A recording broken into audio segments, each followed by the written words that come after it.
እቅድ ያለ ፕላን ክርስቲያንን በተለይ ኦርቶዶክስን ታርጌት አድርጎ የሚገደለው ግድያ እንዲሁ በወፍ በረር ይመጣል። እኛ ስናንቀላፋ 20-30 ዓመት የተሰራ እቅድ ነው፣ ፕሮጀክት ነው እየተተገበረ ያለው።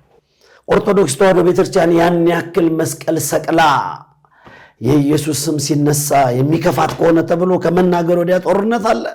ሀገር ዳር ድንበሯ መጠበቅ አለባት ሲባል ኦርቶዶክሱ ከነሙሉ ስብዕናው መንግስት መጠበቅ አለበት። የህብረቱ አንዱ ዓላማ ቤተክርስቲያን ላይ ችግር ሲደርስም መመከትም መፍትሄ መሆንም ስለሆነ ከአገልጋዩ ምንድነው የሚጠበቀው? ምዕመናን እየተገደሉ ነው በየቦታው። አድነውን ያቃጠለው ቤተክርስቲያን ያለችበት ጉዳይ ነው። ይሄ ስሜት ሁላችንም ሊጋባብን ይገባል። ስጋውና ደሙን እያቀበልክ አሳድገ በሰማዕትነት ሲያንቀላፋ በመሪነት ደረጃ ያሉ አባቶቻችን ጭምር ሊያማቸው ይገባል ብዬ መግለጫ መስጠቱ ጥሩ ነው። ከመግለጫ ያለፈ ግን ከመንግስት ጋር በመቀራረብ ፊት ለፊት ፌስ ቱ ፌስ መነጋገር ያለባቸው አጀንዳ ነው። ዛሬ ኢየሩሳሌም የምትከፍለው ዋጋ እኮ ደሙ ይኩን ለአሌነ ወላይለ ውሉድነ ብላ ስለ ኢየሱስ ክርስቶስ ላይ ስለዘበቱ እኮ ነው አያቶቻቸው። ፕሮግራም እንኳን መምራት የማይችሉ ሰባኪያን ያሉበት ሀገረ ስብከትም ነው። ዛሬ ድረስ ከዛ ችግር ውስጥ ያልወጡ አገልጋዮች አሉ፣ ገላቸውን እስከ መሸጥ ድረስ ይደረሱ። እየቀደሱ እኮ ነው እየተገደሉ ያሉት እኮ እየሰበኩ እኮ ነው። ጅጅጋ እኮ እየሰበከ ነው እኮ ካዶ ምረት በአንድ ቀን 9 ቤተክርስቲያን የተቃጠለው እኮ በአገልግሎት ውስጥ እኮ ያሉ እኮ ነው። ስለዚህ ሞት የሚያቋርጣት እምነት አይደለችም። መጀመሪያ አማኞች ይሄን ኦርቶዶክስ እምነት ተከታዮች ከሚያውቁት በላይ ይሄን መረዳት አለባቸው። አገልጋይ ባረፈ ቁጥር አስከሬን ቤት ተቀምጦ ለዘመናት የሰበከ አገልጋይ የዘመረ አገልጋይ አስከሬን ቁጭ አድርገን እዛው የክብር ልብሳችንን ለብሰን ብር አዋጡ እያልን እንምናለን። ለምንድን ነው ይሄን ያክል ፈተና የበዛብን? ንጹህ ስለሆነች ነው እምነቷ። ይሄው ዛሬ ቁጥሩ ላይ ነው ያለነው እንጂ አሁን አንድ ሰው ሞተ ምናምን የሚለው እኮ ተረስተነዋል። ምን ያክል ሰው ሞተ ነው የዜና ማዳመቂያ ማለት ነው። ዜናውም ደመቅ የሚለው ይሄን ያክል ሰው ቁጥር ሞተ ተብሎ ሲነገር አቤት አቤት አቤት አቤት ምን አይነት ዘመን መጣ። ችን ሀገር ባፍጢሟ ለመጣል ነው፣ ታሪክ አልባ ሃይማኖት አልባ ለማድረግ ነው። ይሄ ሁሉ ሌላኛው ጽንፍ የሚጋጋጠው ካህን እንዴት ይገደላል? ምን አደረገ? ስለጸለየ ለሀገር ሰላም ስለጸለየ። ክርስቲያን ኦርቶዶክስ ሆነክ ፈሪ መሆን አትችልም። ሲጀመር የአዲስ አበባ ሀገረ ስብከት የሰባኪያን ንብረት ወደፊት ምን እንጠብቅ? ስብከተ ወንጌልን እስታክ ለማድረግ ትመጣለህ። አሁን ይሄ ሰባኪያን ንብረት ይሄንን ነው እያስተካከለ የሚሄደው። እኛ እንጀምረዋለን፣ ትውልድ ይጨርሰዋል። በበር የገባ አገልጋይና በጣሪያ የገባ አገልጋይ መለየት አለበት ነው። ደፍሮት ታግሎ አሳምኖ ነው የመሰረተው። ሲመሰረትም የህብረት መመስረቱ ያልገባቸው እዛ ቢሮ ውስጥ ያሉ ሰዎች ይገዳደሩት ነበር፣ ስሙን ሁሉ ያጠፉት ነበር። ያን ሁሉ ተሸክሞ ነው ሰውየው እስከ መቃብር የገባው ማለት ነው።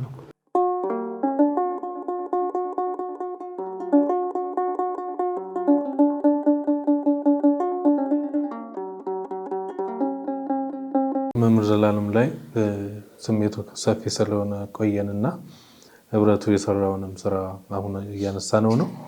እንደው የህብረቱን አመሰራረት ዓላማውን ብናነሳ ለምን ዓላማ ተመሰረተ? ቅድም መጋቤ ሃይማኖት እንደተናገሩት ከ900 በላይ አባላት ያሉበት ህብረት ነው። ይሄ ትልቅ ነገር ነው። ቤተክርስቲያን ለሆነ ጉዳይ ስትፈልጋቸው እና እንደው በኮሚቴ እንዋቀር ብለው ከማለት ህብረቱን እንደ ህብረት መጠቀም ትችላለች ማለት ነውና የህብረቱ ዋና አስፈላጊነትን እስኪ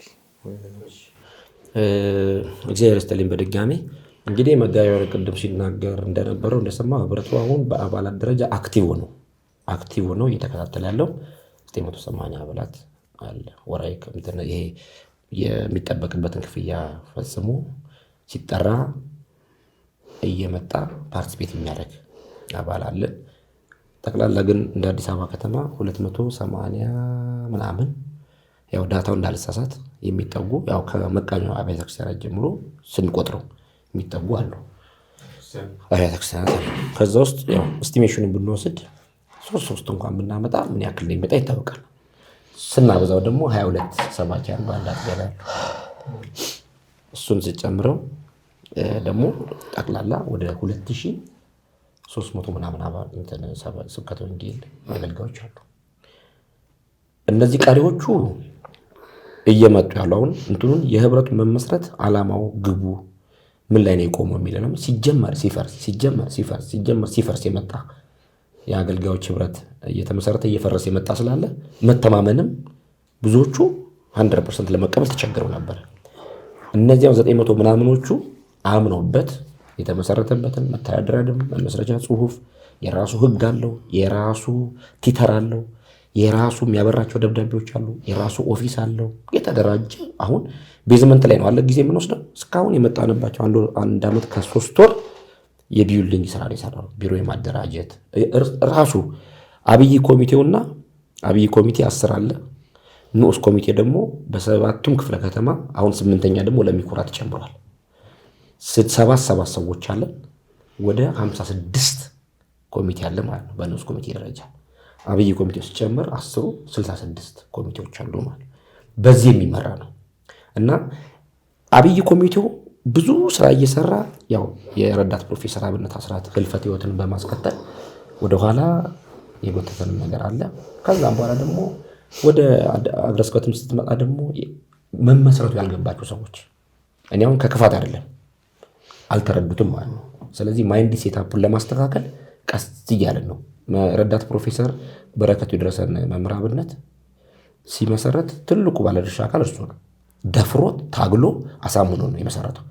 ሲመሰረትም የህብረት መመስረቱ ያልገባቸው እዛ ቢሮ ውስጥ ያሉ ሰዎች ይገዳደሩት ነበር። ስሙን ሁሉ ያጠፉት ነበር። ያን ሁሉ ተሸክሞ ነው ሰውየው እስከ መቃብር የገባው ማለት ነው።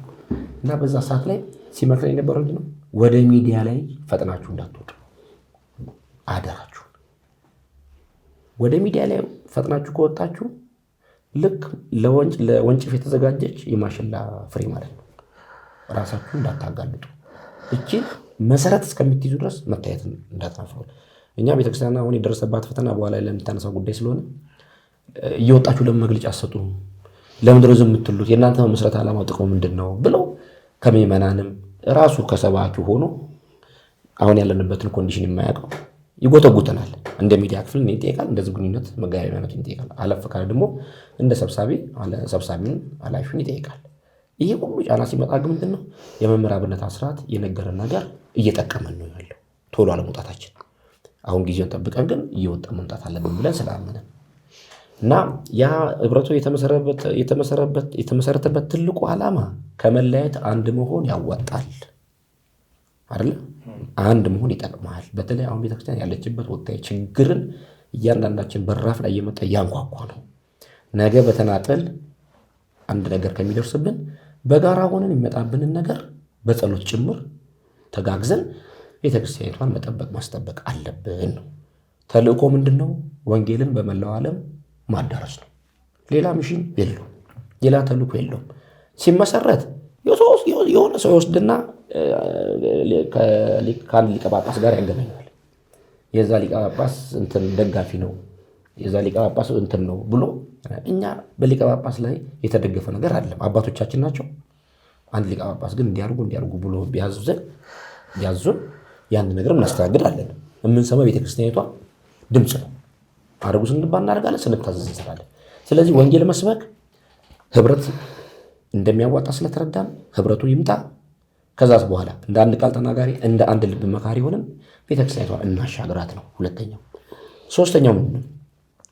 ታያለህ ሚኪ፣ አገልጋይ ባረፈ ቁጥር አስከሬን ቤት ተቀምጦ ለቀብርም ወደሚቀበርበት ስፍራ ሲሄድ ለዘመናት የሰበከ አገልጋይ የዘመረ አገልጋይ ሲሄድ በመሳሪያ አገልግሎት ሲሰጥ የነበረ አገልጋይ በሞት ሲሸኝ አስከሬን ቁጭ አድርገን እዛው የክብር ልብሳችንን ለብሰን ብር አዋጡ እያልን እንምላለን።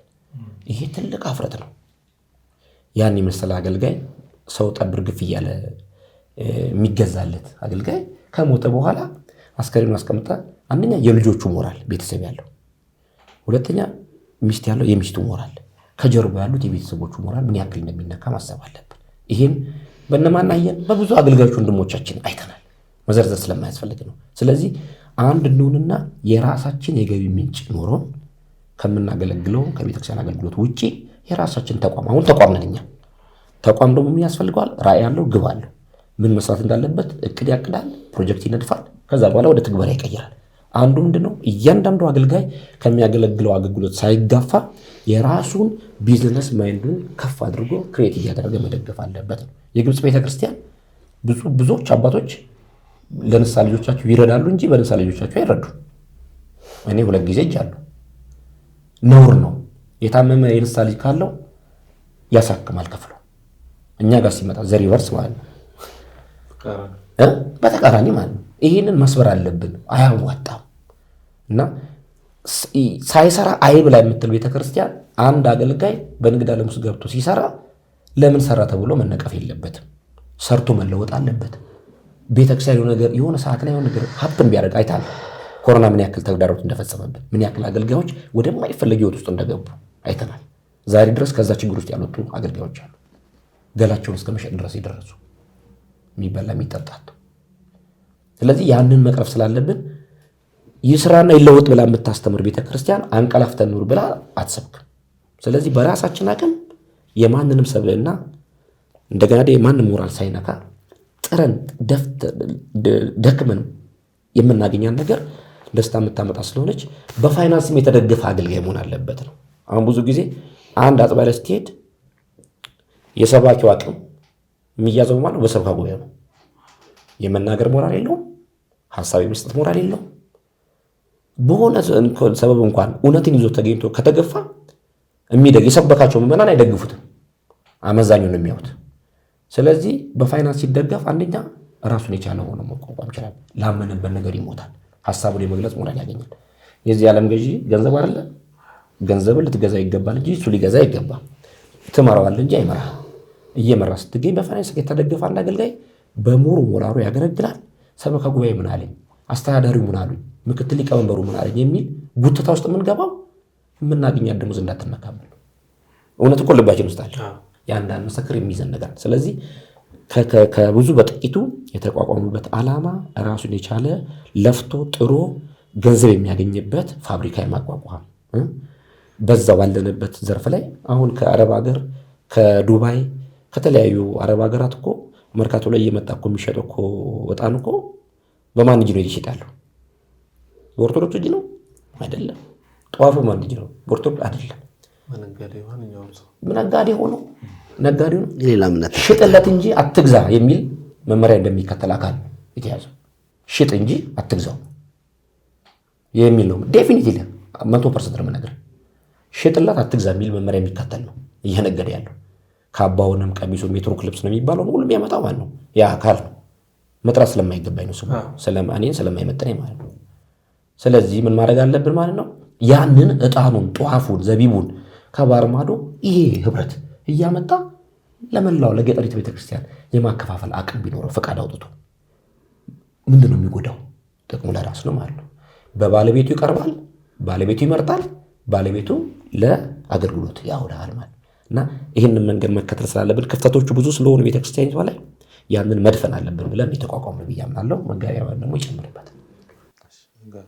ተጨማሪ ባያስፈልገውም የተዘነጉ ወይንም የታለፉ ሀሳቦች አንድ ሁለት አሉ ለማብራራት ያህል ነው እንጂ ቀሲስ ንጉሱ ጥሩ አድርጎ ህብረታችንን እንደተመሰረተን ስጋት እኔ ከስጋቱ ነው የገዛ ጓደኞቻችን የገዛ ከኛ ጋር በሌላ ዲፓርትመንት ያሉ ግን አብረን በአንድ ተቋም ውስጥ ያለን በእኛ መቋቋም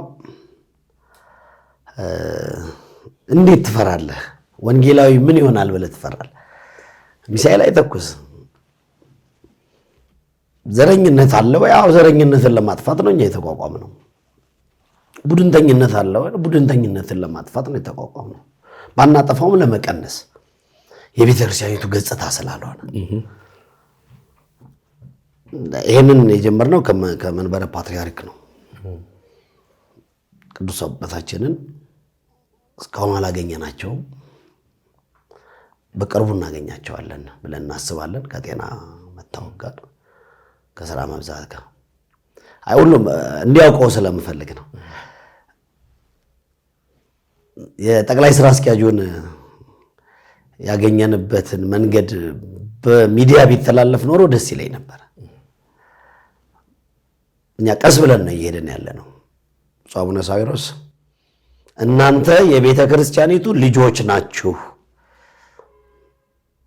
እናንተን ልንተዋወቃችሁ እንጂ የሚገባው እንደ ሌላ ከባዕድ ከውጪ እንደመጣ አካል እነማን ናችሁ አንላችሁም።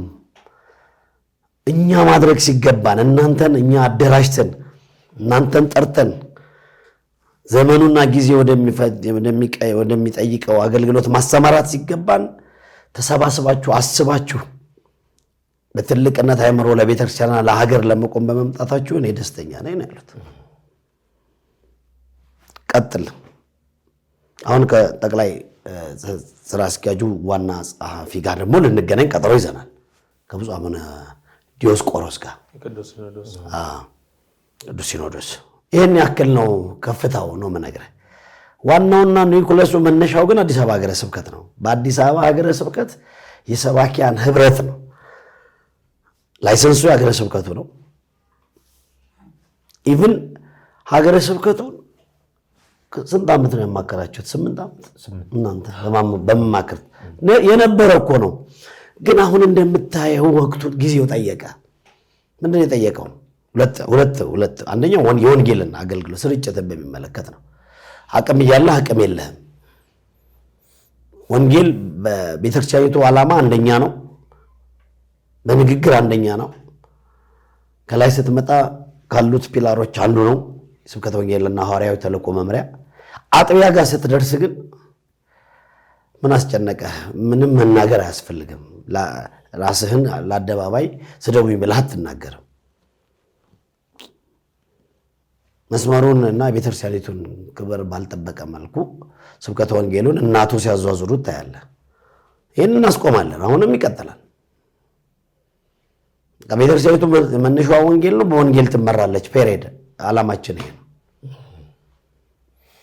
ከብሉያትና መጽሐፍት ብሉያትና አዲሳትን አንጠርጥሮ የሚተረጉመውን ዝም በል የሚል አካል ሊኖር አይገባም። ለምን ነው ዝም የሚለው? ለምን አይሰብክም? ለምን እንደ አባቶቻችን እኛን እንዳሳደጉን ለምን ሚስጥራትን አያደላድልም? ለምን ጊዜ አይሰጠውም? የመጽሐፍ መምህር ተብሎ ለምን ግቢ ውስጥ ቁጭ ብሎ ይውላል? ትቀልዳለህ እንዴ? ሚኒመም ከ4 ዓመት ከ5 ዓመት እስከ 7 ዓመት ቴዎሎጂ ጆይን ታደርጋለህ። ቴዎሎጂ ሁሉን ነገር ፓይለት መሆን ትችላለህ እኮ፣ ነጋዴ መሆን ትችላለህ፣ አስመጪ ላኪ መሆን ትችላለህ። በዚህም የተሰጠህን የልጅነት ጸጋ አክብረህ ኮሌጅ ዩኒቨርሲቲ ጆይን አድርገህ አጥቢያ ላይ አንቲት በሚባሉ ልትገለመጥ አይገባም። የወንጌሉ ብርሃን በከፍታ መሄድ አለበት ነው የህብረቱ ዋና ዓላማ። ወደ አገልጋዩ ህይወት ስንመጣ ደግሞ የአገልጋዩን ህይወት ላይፍ ሴቨር መሆን አለብን። ሚኒንግ ሶዛት ሲቸገር ልንደርስለት ይገባል ነው። ሰው ነው፣ ይታመማል። ስለዚህ ወይ መንፈሳዊ ሕክምና ጸበል ወይም ዓለማዊ ሕክምና ሆስፒታል ለመሄድ ችግረኛ መሆን የለበትም። እንዴት ያገለገለ በነፍስ በስጋ ያገለገለ እንዴት ይቸገራል? ወይ ጡረታ ያለ ስኬል አሁን የሚፈቅደው ስኬል እንኳን ለሕክምና ምናልባት ይሻሻላል የሚል ተስፋ አላት ቤተክርስቲያን። አሁን የኢኮኖሚ ክራይሲስ የሚያመጣው ተጽዕኖ አገልጋዩን እንዳይደቁ ሰው ነው። እንዴት አንድ ዘማሪ እስቲ አስበው ዝም ብለህ ስማቸውን መጥራት ሊያንገበግበን እነ ተስፋ ሄዶን እኮ ያጣንበት መንገድ የሚያሳዝን ነው። እነ መምህር ተስፉ ግርማን ያጣንበት መንገድ የሚያሳዝን ነው። እነ መገርሳን ያጣንበት መንገድ የሚያሳዝን ነው። አሁንም ቢሆን በር ዘግተው የተቀመጡ አሉ እና አገልጋዩ በአቅምና በሞገስ የሚያገለግልበትን ምህዳር ማመቻቸት ነው የሰባኪያን ህብረት። ካታሊስት አይደለም፣ የፖለቲካ ኢሹ የለውም፣ ስጋት የሚፈጥር አይደለም። ምን አለ መሰለህ፣ በዚህ መልኩ ተደራጅተን ማገልገል ካልቻለን ሀገራችንንና ቤተክርስቲያናችንን ያለ ፊርማ ለጠላት አሳልፈን የሰጠን መሆናችንን ልናውቅ ይገባል። በተለይ ህብረት ውስጥ ያሉ አባላት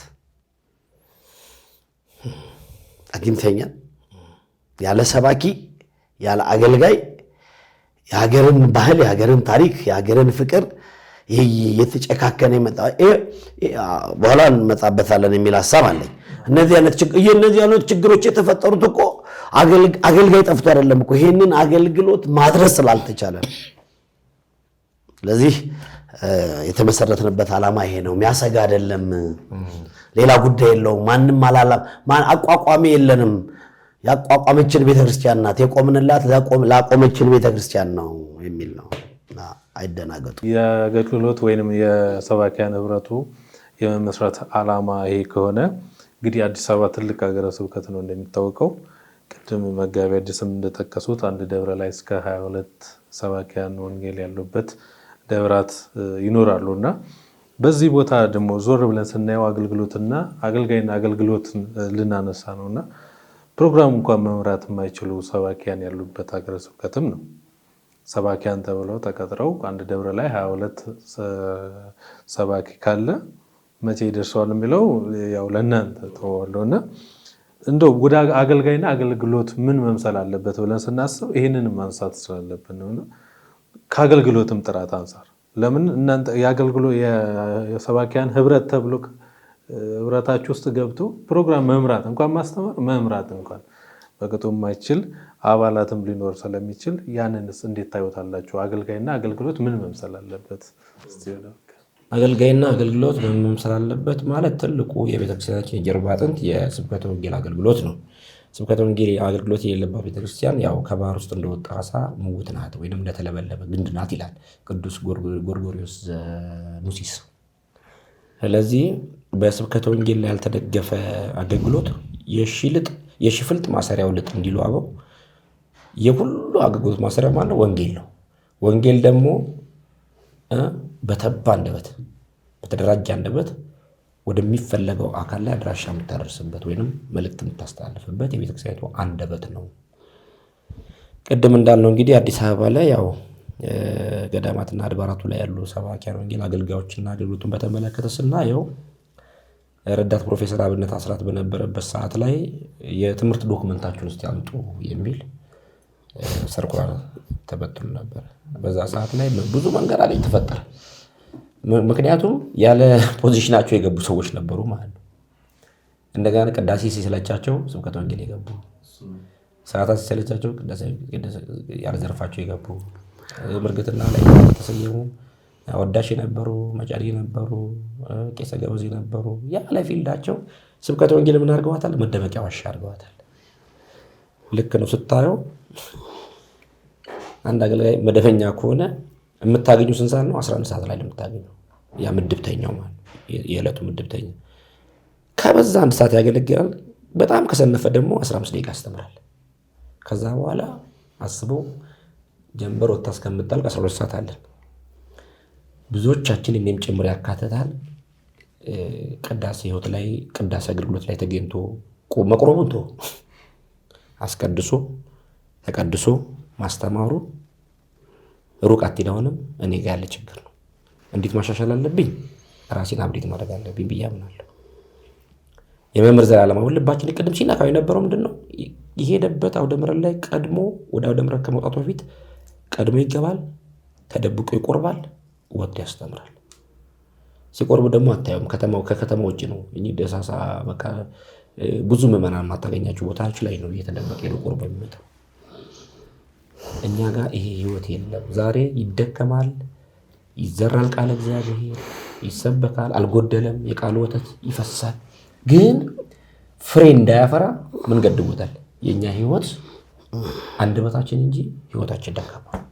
ስለዚህ አያይዘ የምንነግረው ነገር ምንድነው? ከመምህር ዘላለም ቀስመን መውሰድ ያለብን በተባ አንደበት ተደራጅተን የምናገለግለው ማህበረሰብ በስነ ስርዓቱ ማገልገል። አድማጩ ደግሞ ምእመን ስለሆነ አይደለም። እድልና ሁኔታ ቢገጣጠምለት ከኛ በላይ መናገር አቅም ያላቸው ሰዎች ከምዕመናን መካከል አሉ። ዶክተሩ አለ፣ ፕሮፌሰሩ አለ፣ የሰራተኛው አለች። ዝቅ ስትል ደግሞ በራሱን ዝቅ አድርጎ ስራ የሚሰራ ወንድሞች፣ እህቶች፣ አባቶች ጭምር አሉ።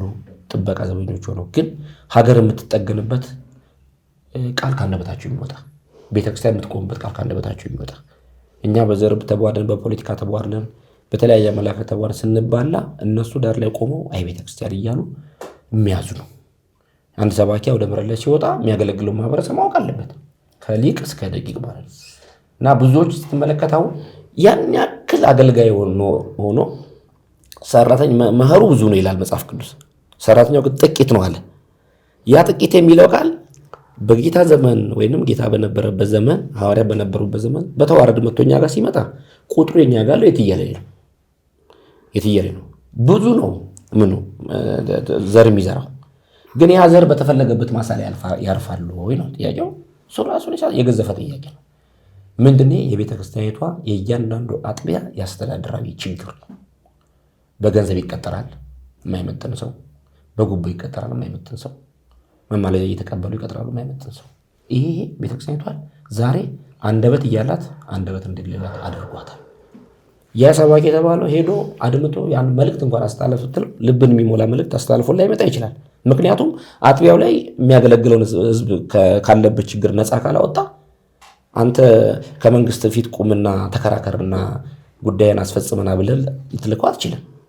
ስለዚህ ይሄን የፈጠረው ቤተክርስቲያኒቷ ጤናማ የሆነ እስከሌተን አላት። ጤናማ የቀደሙ አባቶቻችን ያለፉት ስታያቸው የተጓዙባት ጤናማ የሆነ እስከሌተን መመሪያዋ፣ መተዳደሪያዋ ወረቀት ላይ ቁጭ ብሏል። አፈጻጸም ለመተግበር ችግር ነው። ዛሬ አንድ ጸሐፊ ምን አለ? ሰዎች ፍቅርን ዛሬ ብዙዎች ያውቁታል አለ። ስለ ፍቅር ያውቃሉ አለ። ፍቅርን ያውቁታል፣ ግን ከፍቅር ጋር ቤተሰብ ለመሆን ግን ከፍቅር ጋር ተጣልተዋል እንዳለ ማለት ወረቀት ላይ ያለ ከወረቀቱ ጋር አልተስማሙም፣ ተጣልተውታል ማለት ፍቅርን ያውቁታል። እና ልክ እንደዚህ ቤተክርስቲያኒቷን በቅጡ የሚያቋታሉ የማያቋታሉ። አሁን የቤተክርስቲያኒቷ ትልቁ ችግር ምንድነው ካልከኝ ስንጠቀልለው በበር የገባ አገልጋይና በጣሪያ የገባ አገልጋይ መለየት አለበት ነው። በበር የገባው እውነተኛ መሪ ነው፣ አስተማሪ ነው። በጣሪያ የገባው ገንዘቡን ዘመዱን ተገን አድርጎ የገባው አጥንቱን ጎሳውን ተገን አድርጎ የገባው ደግሞ በጥባጭ ነው። ይሄ ቤተክርስቲያን ሳይታለም የተፈታ ነው። እና እንደ ስብከተ ወንጌል ክፍላችንም አገልጋይነት ተገልጋይ በምን አይነት መልኩ መጓዝ አለበት የሚለው ይሄንን በማብቃት ችግሩ ማውራት ብቻ አይደለም፣ እንዴት እናብቃው፣ እንዴት አንደበቱ የሰላ አገልጋይ እናድርገው የሚለው ረዳት ፕሮፌሰር አሁንም በረከቱ ይድረሰን እቅድ አቅዶ የተሰደረ የተሰነደ ዶክመንት አለ እጃችን ላይ። ያንን እያንዳንዱን አገልጋይ የማብቃትና ጥሩ አገልግሎት እንዲሰጥ የማድረግ ያ እንዲበቃ ያደረግከው ሰው በሰው ዓለም ውስጥ የማይቀየር ሰው የለም። ለመለወጥ ጊዜ መውሰድ አለብን። ያላችሁት ደግሞ በትጋትና በንቃት አገልግሉ የሚል ሁል ጊዜ ስብሰባ ስንገናኝ ማትነጥፍ አንደበቶች ነች የምናገርና እናብቃችሁ። ያ ዶክመንት ውጤታችሁን አንተ ውስጥ የትምህርት ደረጃችሁን ሲባል ልንፈላቀል ነው።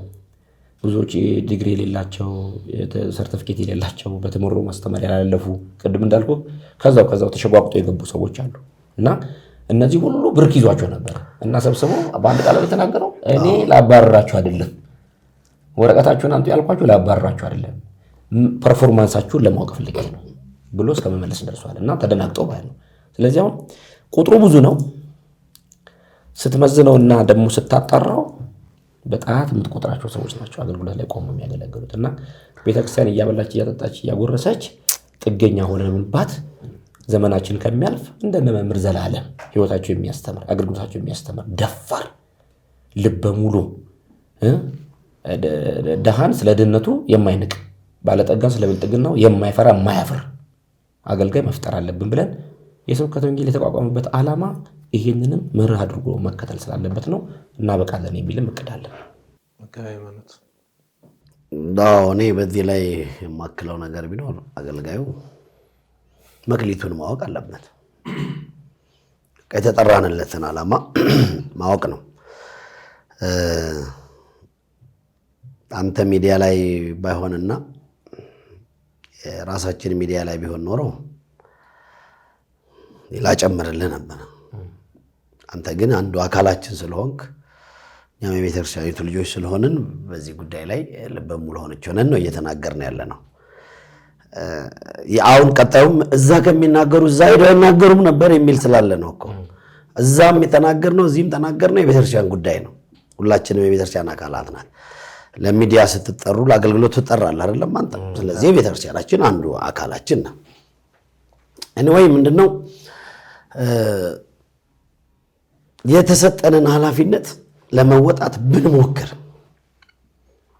ከዝግጅት አንፃር በእውነት ከዝግጅት አንፃር እኔ አዲስ አበባ ስመጣ እኔ ያደኩበት ጉባኤ አመት እስከ አመት ጉባኤ ያለበት ሀገር ነው ያደኩት። ሙሉ ጉባኤ ነው፣ ሙሉ ጸሎት ነው። አዲስ አበባ ስመጣ ደግሞ አዲስ አበባ ሙሉ ጉባኤ ነበር። ሰርክ ጉባኤ በሚባል ሁሉም ቤተክርስቲያን ነበር። አሁን ያ ሰርክ ጉባኤ ለምንድነው የቀነሰው ብለህ ስትጠይቅ ስትገመግም ያንን ሰርክ ጉባኤ የሚያሻግር አገልጋይ ስላልተመደበ ነው። ከየት መጣ? ከሌላ ቦታ። ቤተክርስቲያን ሁሉም ናት።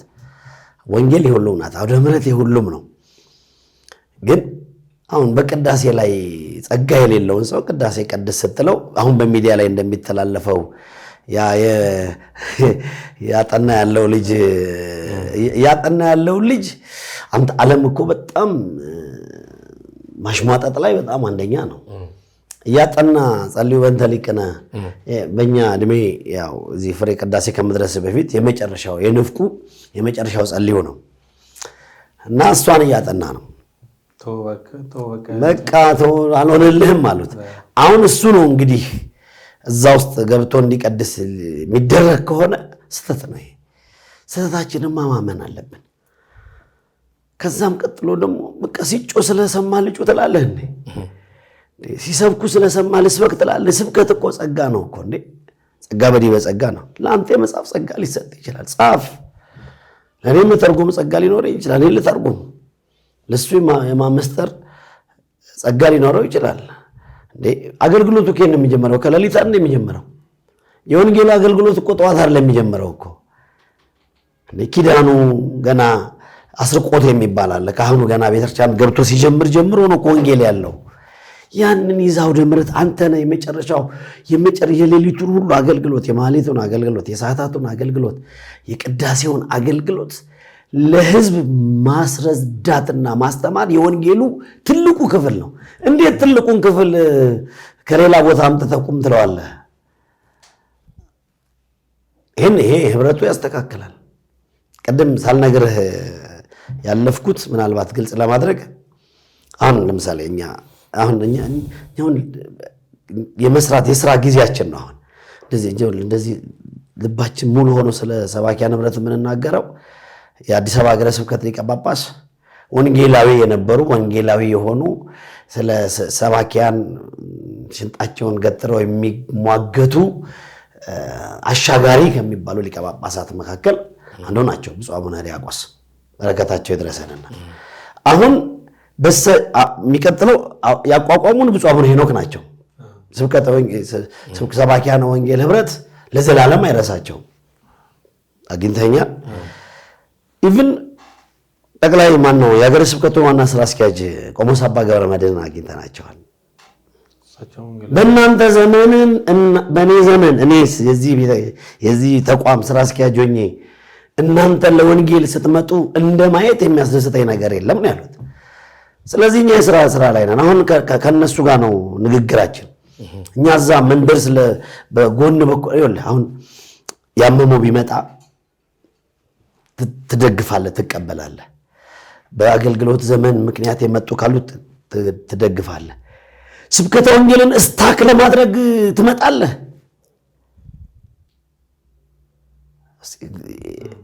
አሁን ይሄ ሰባኪያን ህብረት ይሄንን ነው እያስተካከለ የሚሄደው። እኛ እንጀምረዋለን፣ ትውልድ ይጨርሰዋል። ሀገሪቷም ቤተክርስቲያኒቷም ያላት ተስፋ ወንጌል ነው። ስለዚህ ሰባኪያን ወንጌል ህብረት እንደዚህ አይነት ተስፋ ያለው ነው። ስለዚህ አሁን እኔ ስለ ቁጥር አይደለም ችግሬ፣ ምን አስተዋጽኦ አድርጌያለሁ ነው።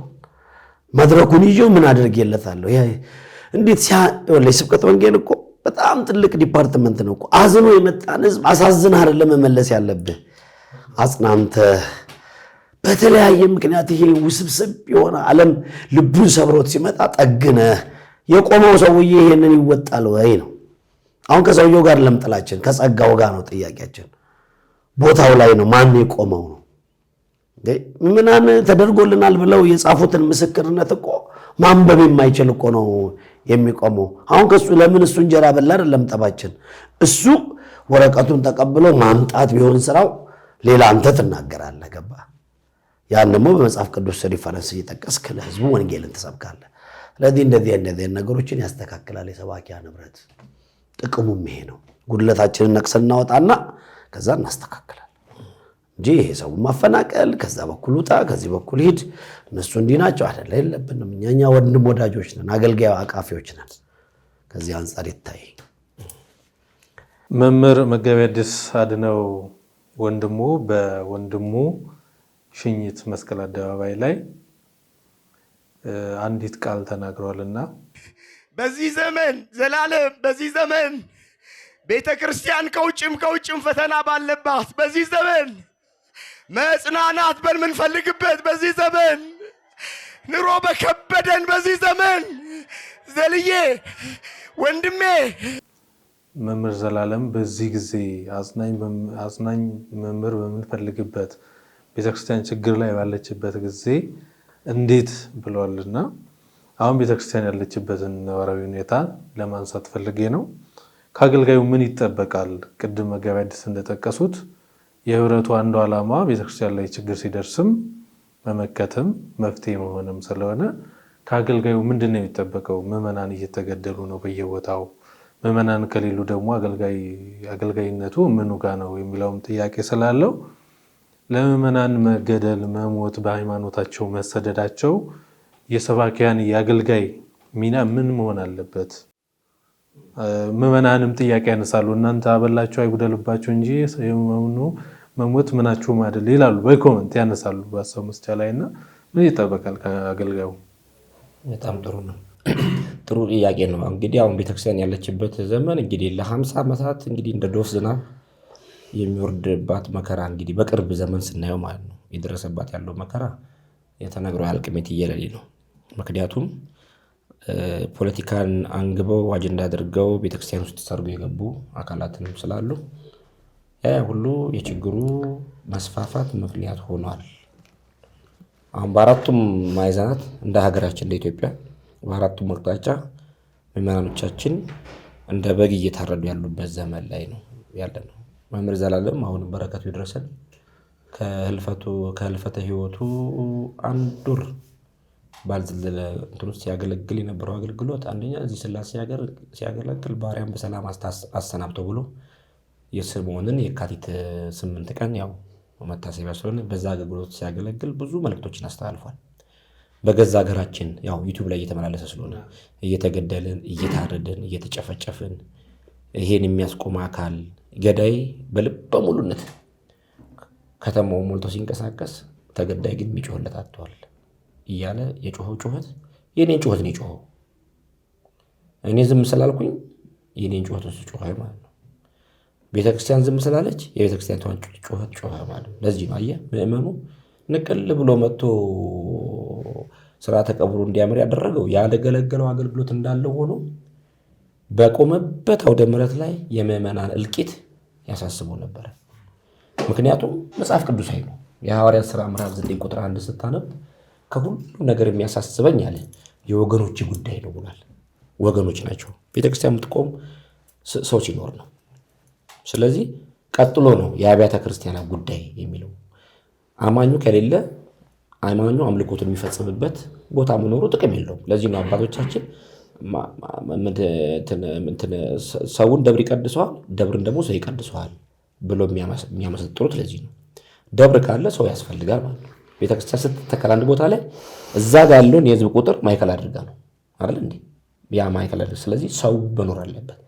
በተለይ ወገኖች ጉዳይ ሲል ወገኖች ያለው አንደኛ በአጥንት በቀለም የተዛመዳቸውን ብቻ አይደለም ያጎላው፣ በክርስቶስ ደም የከበረው አማኝ ዋጋ የተከፈለለት አማኝ ወገኖች ይላል። ወንድሞቼ የሚላቸዋል ወገኖቼም ብሎ ይጠራቸዋል። በተለይ እሱ በጻፋቸው መልእክታቶቹ ላይ ማለት ነው። ስለዚህ መምህር ዘላለምም ሲያንገበግቡ የነበረው ጉዳይ የእልቂት የክርስቲያኖች እልቂት ጉዳይ ይሄው ዛሬ ቁጥሩ ላይ ነው ያለነው እንጂ አሁን አንድ ሰው ሞተ ምናምን የሚለው እኮ ተረስተነዋል። ምን ያክል ሰው ሞተ ነው የዜና ማዳመቂያ ማለት ነው። ዜናውም ደመቅ የሚለው ይህን ያክል ሰው ቁጥር ሞተ ተብሎ ሲነገር አቤት አቤት አቤት አቤት ምን አይነት ዘመን መጣ እየታበል እያለን እንድንደነቅ ነው እየተሰራ ያለው ስራው። ይሄ ደግሞ ስራ በእቅድ በፕላን ነው እየተከናወነ ያለው። ያለ እቅድ ያለ ፕላን ክርስቲያንን በተለይ ኦርቶዶክስን ታርጌት አድርጎ የሚገደለው ግድያ እንዲሁ በወፍ በረር ይመጣል። እኛ ስናንቀላፋ 20-30 ዓመት የተሰራ እቅድ ነው ፕሮጀክት ነው እየተተገበረ ያለው። ስለዚህ በተለይ በገጠሪቱ አካባቢ ቁጥራቸው ሳሳ ያሉ ማህበረሰቦች ያሉበት አካባቢ ሆን ተብሎ ክርስትናውን ከገጠር ወደ ከተማ አምጥቶ ለመጠቅለል ነው። ከተማ ደግሞ ሲመጣ ደግሞ ለራሱ ደግሞ የተያዘለት ፕሮጀክት አለ ማለት ነው። ይሄን እንደ ህብረቱ አይናችን ተገልጦ እያየን ስለሆነ ወጣትም መሆን የሚጠቅመን እዚህ ነው። ስሜታዊ መሆን አይጠበቅብንም። ሀገር ዳር ድንበሯ መጠበቅ አለባት ሲባል ኦርቶዶክሱ ከነሙሉ ስብዕናው መንግስት መጠበቅ አለበት። ኦርቶዶክሱ ሀገር የገነባች ናት፣ ሀገር ያቆመች ናት። ብራና ዳምጣ ፊደል በጥብጣ ቀለም አዘጋጅታ ሀግዝ ሁካይብ ሂሳልስ እያለች ያስተማረች ቤተክርስቲያን ናት። ስለዚህ ለኢትዮጵያ ሀገር ግንባታ የኦርቶዶክስ ቤተክርስቲያን አሻራ የበላይ ሆኖ ነው የሚባለው እና ሀገር ስትመራ ስታስተዳድር የነበረ ቤተክርስቲያን ዛሬ ውለቷ ተዘንግቶ እንደው ኋላ ቀር ናት፣ የሰነፎች መሰብሰቢያ ናት ተብሎ ሊደሰኮርባትም አይገባም ብዬ አምናለሁ። ስለዚህ ከአገልጋዩ ምን ይጠበቃል? ቆመን ወደድንም ጠላንም ቤተክርስቲያን ወራይ ደሞዝ እየከፈለችን ያለችው ቤቷ ስላለች ነው አይደል? ይሄ የሚያስማማን ነው። እሷ ስላለች ነው እኔም ደሞዝ ተከፋይ የሆንኩት፣ መጋቢያ የሆኑትም ደሞዝ ተከፋይ፣ ሌሎችም ወንድሞች በየአጥቢያ ያለ ነው ተከፋይ የሆነው ቤተክርስቲያኒቷ ስላለች ነው። ያን ሁሉ ሳትሸክመ ማለት ነው። ደስ የሚለው ነገር ምንድን ነው? ቅዱስ አባታችን እንትና ማነው አግናጢዮስ ምጥላ አንበሳ ወደ አንበሳ አፍ የተጣሉ ሲናገር ነው አለ፣ ግደሉን፣ ጨፍጭፉን፣ እረዱን፣ ተፈለጋችሁ መከራ ደርሱብን አለ። ቀጥሎ የተናገራት ወርድ ከባድ ነው። የእናንተ ክፉ ተግባር የእኛን እውነተኛነት ያረጋግጣል። ገባል? የአራጆቹ ክፉ ተግባር የተገዳዩን የያዘውን እውነት ያረጋግጣል ማለት ነው። ይህን ካለ በኋላ የክርስቲያን ደም የሰማዕትነት ዘር ነው አለ። አንድ ዘር ስትወድቅ 30 60 አይደል 100 ፍሬ አልምታፈራም። አንዷ ቅንጣት የአንድ ሰማዕት ሃይማኖቱን አጥብቆ ምግባሩን አቅንቶ የያዘ አገልጋይ በማህተሙ ጉዳይ ሲገደል ደሙ በነጠፈችበት ስፍራ ላይ 1000 ሰማዕታትን ይወልዳል ማለት ነው። ደስ የሚል ይሄ ነው እና መገደሉ መታረዱ ዛሬ መጣ አይደለም። ለዚህ ለክርስቶስ ወንጌል ጠላት የሆነ አካል አሁንም እስከ ህልቀተ ዓለም ይቀጥላል። የቁጥሩ ጉዳይ ከፍና ዝቅ ይላል እንጂ ለማስቆም ባንችልም ሰማዕትነት አይቆምም። ቤተክርስቲያን የሚቆመችው በሰማዕትነት ደም ላይ ነው። የመጀመሪያውን በዓል የተከበረው የሰማዕታት በዓል ነው። ቤተክርስቲያን ታሪክ የመጀመሪያው ታቦት ወጥቶ የተከበረው የሰማዕታት በዓል ነው። ስለዚህ የሚቀጥል ነው፣ የሚያደምቅ ነው። ቤተክርስቲያን ቆማ እንድትታይ ዛሬ ለደረሰችበት ደረጃ ይሄን ያክል ዋጋ የከፈሉ ናቸው ነው። ስለዚህ ዛሬ እኛ እየቆረስን የምንበላው እንጀራ በደም የተጋገረ እንደሆነ አማኞች ማወቅ አለባቸው። በደም የተጋገረ እንጀራ የሚበላ ደግሞ የተጋገረበትን እንጀራ የተከፈለበትን ዋጋ ማሰብ አለበት። በተለይ አገልጋዩ በዚህ ዘመን ላይ ተነጣጥሎ ተቧርኖ ሽርኩቻ እየፈጠረ ያለ ቢላ የወንድሙን ስጋ እየበላ የሚተማማበት ዘመን አለ። ችግራችንን እፍና አድርገን ይዘን አይደለ ከነሙሉ ችግር እፍና አድርገን ይዘን ቤተክርስቲያኒቷ እንዴት ማትረፍ አለብን፣ ይሄ እንዴት ማስቆም ይቻላል የሚለው ውይይት ይጠይቃል። አሁን ይሄን እንዲህ ተነስቼ እንዲህ ማድረግ አለብን ብዬ አሁን ተነስቼ ብነግር እናንተንም ላያግባባን ይችላል፣ አድማጮችንም ኮንፍሊክት ውስጥ ሊከታቸው ይችላል። ግን ያስፈልጋል መቀራረቡ፣ መመካከሩ፣ መነጋገሩ ያስፈልጋል። ይሄ ብቻ አይደለም። አንድ ሀገር የምትለካው በመሪ ነው። አንድ ተቋም የሚለካው በመሪው ነው። ቤተክርስቲያን የምትለካው በመሪዎቿ ነው። የመሪዎቻችንም አቋም ጠንካራ መሆን አለበት። ከዚህ ቀደም ቤተክርስቲያን ላይ የሚመጣውን ፈተና የመጀመሪያው ድምፅ የሚያሰሙት ማን ናቸው? አባቶቻችን ናቸው። ለምን እንዲህ ብለው አደባባይ ላይ ወጥተው ነው ትክክል አለ እየተሰራ ያለው ብለው የሚናገሩ ታሪክ ጠቅሰህ ስትመለከት የበኋላን ታሪክ ይህን የሚያስረዳ ወጥተው አንድ ሰው ሲገደል ለምን ተገደለ ብለው ዘሩን፣ ቋንቋውን፣ ብሔሩን ማዕከል አድርገው አይደለም። አንድ ኢትዮጵያዊ በኢትዮጵያዊነቱ ብቻ በመሞቱ ሀገር የሚነቀንቁ ባህር ማዶ ተሻግረው የነጮችን ቤተ መንግስት የሚያንኳኩ አባቶች የነበሯት ሀገር ነች ኢትዮጵያ። ያውም የራስ አካል አንተ በ40 እና በ80 ቀን ልጅነትን አሰጠተ አንገቱ ላይ የክርስትናው ምልክት ማህተም አስረህ ገብረ ማርያም አስካለ ማርያም ብለህ አሳድገህ ስጋውና ደሙን እያቀበልክ አሳድገህ በሰማዕትነት ሲያንቀላፋ በመሪነት ደረጃ ያሉ አባቶቻችን ጭምር ሊያማቸው ይገባል ብዬ መግለጫ መስጠቱ ጥሩ ነው። ከመግለጫ ያለፈ ግን ከመንግስት ጋር በመቀራረብ ፊት ለፊት ፌስ ቱ ፌስ መነጋገር ያለባቸው አጀንዳ ነው እና ይሄ ካልተደረገ ነገም ከነገ ወዲያም ገጠር የምንሰማው መሀል መምጣቱ አይቀርም። ስለዚህ አገልጋዩ ይጠበቅበታል፣ አባቶች ይጠበቅባቸዋል። ምዕመናን ጋር ደግሞ ስንመጣ አገልጋዩ አንድ እንዲሆን በጸሎት ማገዝ መተማማት ነው። እኔና መጋቢያ ዓመት እዚህ ሚዲያ ላይ ቀረብን። አሁን ይህን መልእክት ስናስተላልፍ ከልብ የመነጨ ነው። በፍቅር ቃሉ እያስተላለፍን ያለ ነው። ወደ ኮሜንት ሲገባ የእኛን ደካማ ነገር ጎልጉል ለመሳደብ አንደበታቸው የሚከፍቱ ሰዎች ደግሞ ያጋጥመዋል። ይሄ አያሻግረንም፣ አይጠቅመንም። የሚጠቅመው ምንድነው? ሐሳቡን ገዝተነው ፊልተር አድርገነው ይሄ ሐሳብ ገዝቼዋለሁ፣ ይሄ ሐሳብ መብሰል ይጠይቃል ወይንም ደግሞ ብስለት ይጠይቃል ብሎ ያንን ፊልተር አጉንት ማለት መጎሻሸሙ፣ መናቆሩ፣ መሰዳደቡ ቤተክርስቲያኒቷን ለሚበላት አካል አሳልፈ መስጠት ነው። በተለይ ይሄ ሚዲያ የምትከታተሉ በተለይ አማኝ ኦርቶዶክሳውያን ቤተሰቦቻችን ከትችት፣ ከመጎነታተል፣ ከመተቻቸት፣ ከመበላላት አቃቂድ ከማውጣት ራሳችን ማዳን አለብን። መጽሐፍ የሚለው በአይን ውስጥ ምሰሶ የሚያክል ችግር ተሸክመ የወንድምን ጉድፍ ለማውጣት ጊዜ አታጥፋ ነው። እያንዳንዳችን ከበስተጀርባችን ብዙ የግል ታሪክ አለን። ያድ ለማሆን አይጠቅመንም። ወደፊት ምን እንዴት እንደሆነ የሚለው በመቀራረብና መምህራኖቻችን አባቶቻችን በወንጌል አመጣው የወለዱን መምህራኖች ሲናገሩ ማዳመጥ ይሄ ግዴታችን ነው ብዬ አምናለሁ እንደ አንድ የወንጌል ሰባኪነት። ስለዚህ መምህር ዘላለም ከራስ ፀጉራችን እስከ እግር ጥፍራችን ህልፈቱ ያንገበገበን ይሄ የነበረው የእምነት አቋም ነው ያስለቀሰ። እነ ረዳት ፕሮፌሰር አብነት አስራት የነበራቸው የእምነት አቋም ያስለቀሰ። ከነሱ በፊት ያለፉት ቅድም በዘማሪያን ደረጃ የጠራቸዋለሁ ብዙዎች አሉ። እነ መጋቢ ብሉይ ሰይፈ ጠቅላይ ቤተ ክህነት ላይ ደፋር ተናጋሪዎች ቤተ ክህነቱንም ራሱ ሲያንቀጠቅጡ የነበሩ ትልልቅ አንደበተ ርቱዕ የሆኑ ከወደ መዝራዕት ክንደ ብርቱዕ የሆኑ አባቶችን ያሳለፈች ቤተክርስቲያን ናትና አንድ እንሁን፣ እንቀራረብ፣ እንመካከር፣ እንስማማ። ጠላት በመካከላችን እንኳን ሊያልፍ ንፋስ እንዳያልፍ እድል መንሳት የምንችልበትን አጋጣሚ መፍጠር አለብን ብዬ አምናለሁ። በተመሳሳይ መጋቢ ሃይማኖት ቤተክርስቲያን ያለችበትን ከውስጥም ከውጭም ያለ ችግር እንዳለ ይታወቃልና እንደ ቤተ ክህነትም እንደ ቤተ መንግስትም ይህን ችግር ለማስቆም ምን ይጠበቅበታል? ምን ይደረግ? ይሄ ከመምህር ዘላለም የተሰማንን ሀሳብ ከመግለጽ በተጨማሪ ትልቁ ሀሳባችን ነው ብዬ ነው የማስበው። ይህን ጉዳይ ዝም ስላልነው ዝም ብሎ የሚቀር ሀሳብ አይደለም። ስለተናገርነው መፍትሄ ይገኛል ማለት አይደለም።